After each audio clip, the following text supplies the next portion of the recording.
কথা বলা বিড়াল পিঙ্কি আর এক দুঃখী রাজকন্যা মেহেরিমা। এক বিশাল রাজ্যে ছিল এক দুঃখী রাজকন্যা। তার নাম ছিল মেহেরিমা। রাজার একমাত্র মেয়ে হওয়া সত্ত্বেও তার মনে শান্তি ছিল না। রাজবাড়ির বিলাসবহুল জীবন, সুন্দর পোশাক আর দামি গয়না কোনো কিছুতেই তার মন ভরত না।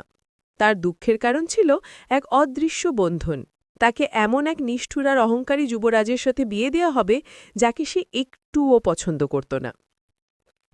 মেহেরিমা বেশিরভাগ সময় কাটাত রাজবাড়ির পেছনের পুরনো বাগানে। একদিন সে বাগানের এক কোণে বসে কাঁদছিল। এমন সময় তার পায়ের কাছে একটি লোমশ কালো সাদো বিড়াল এসে বসল। বিড়ালটা মৃদুস্বরে ডেকে উঠল, মিয়াও।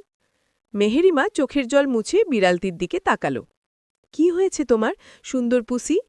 বিড়ালটা আচমকা মিষ্টি করে বলল, আমার নাম পুসি নয় রাজকন্যা, আমার নাম পিঙ্কি, আর আমি তোমার দুঃখ দূর করতে এসেছি। মেহেরিমা অবাক হয়ে বিড়ালটির দিকে তাকালো। তুমি তুমি কথা বলতে পারো? পিঙ্কি নামে সেই বিড়ালটি মাথা নেড়ে বলল, হ্যাঁ রাজকন্যা, আমি এক জাদু জানা বিড়াল। তোমার মন খারাপ কেন বলল তো? রাজকন্যা প্রথমে ইতস্তত করলেও পরে বিড়ালটির আন্তরিক কথায় সাহস পেল। সে যুবরাজের সাথে তার অনিচ্ছাকৃত বিয়ের কথা খুলে বলল। সব শুনে পিঙ্কি তার কোমল পায়ে মেহেরিমার হাত ছুঁয়ে দিল। ভয় পেও না রাজকন্যা, তোমার বিয়ে হবে না, অন্তত সেই যুবরাজের সাথে তো নয়ই। পিঙ্কি তাকে একটি কঠিন ধাঁধা দেওয়ার বুদ্ধি দিল। পরের দিন যুবরাজ দেখতে এলেন। মেহেরিমা ঘোষণা করল, যে আমার একটি ধাঁধার উত্তর দিতে পারবে তাকেই আমি বিয়ে করব।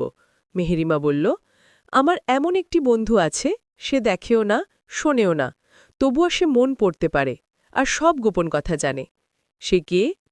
যুবরাজ অহংকারী হলেও উত্তর দিতে পারলেন না এবং অপমানে রাজ্য ছেড়ে চলে গেলেন। রাজা যখন ধাঁধার উত্তর জানতে চাইলেন, মেহেরিমা তাকে বাগানে নিয়ে গেল এবং পিঙ্কিকে দেখিয়ে বলল, এই আমার বন্ধু পিঙ্কি, এ আমার মনের সব কথা জানে। রাজা পিঙ্কিকে দেখেই মুখ গোজ করলেন। এক জংলি বিড়াল, এই তোমার বন্ধু মেহেরিমা? একটা বিড়াল কি করে তোমার গোপন বন্ধু হতে পারে? মেহেরিমা কিছু বলার আগেই রাজবাড়ির বাইরে থেকে এক বিকট শব্দ এলো। যুবরাজ বিশাল সৈন্যদল নিয়ে রাজ্য আক্রমণ করেছেন। প্রতিশোধ নিতে এসেছেন তিনি। রাজকক্ষের রক্ষীরা ভয়ে কাঁপছে। মেহেরিমা পিঙ্কির দিকে তাকাল। পিঙ্কি ফিসফিস করে বলল, ভয় পেও না রাজকন্যা, এই হার তোমাকে সাহস আর সত্যের শক্তি দেবে। পিঙ্কি তার থাবা দিয়ে মেহেরিমার গলার হারটা ছুঁয়ে দিল, আর হারটা উজ্জ্বল নীল আলোয় ঝলমল করে উঠল। পিঙ্কির পরামর্শে মেহেরিমা একা যুবরাজকে তার কক্ষে ডাকল।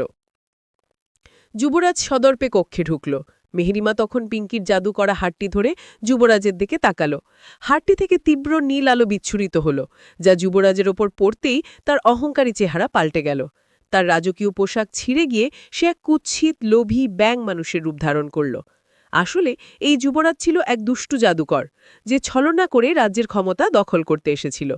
জাদুর প্রভাবে যুবরাজের আসল রূপ প্রকাশ পাওয়ায় তার সমস্ত সৈন্যতাও হতভম্ব হয়ে অস্ত্র ফেলে দিল। জাদুকর পরাজিত হয়ে সভাকক্ষ থেকে লাফিয়ে পালাল। রাজা বিস্ময়ে হতভাগ হয়ে দেখলেন তার রাজ্যের সবচেয়ে বড় বিপদ সামান্য একটি বিড়ালের বুদ্ধিতে আর জাদুতে দূর হল। রাজার মুখ থেকে আপনা থেকে বেরিয়ে এলো, এই সামান্য বিড়ালই আমার রাজ্যকে বাঁচালো। ওহ পিঙ্কি, তুমি শুধু আমার মেয়ের বন্ধু নও, তুমি আমাদের রাজ্যের ত্রাতা। এই ঘটনার পর থেকে রাজা আর কখনো বিড়ালকে অপছন্দ করেননি। তিনি বুঝতে পারলেন ছোট বা অপ্রত্যাশিত কোনো প্রাণীও অনেক বড় ভূমিকা রাখতে পারে। তিনি পিঙ্কিকে রাজকীয় আদর যত্নে রাখলেন। মেহেরিমা রাজ্যের সাহসী রাজকন্যা হিসেবে পরিচিত হল।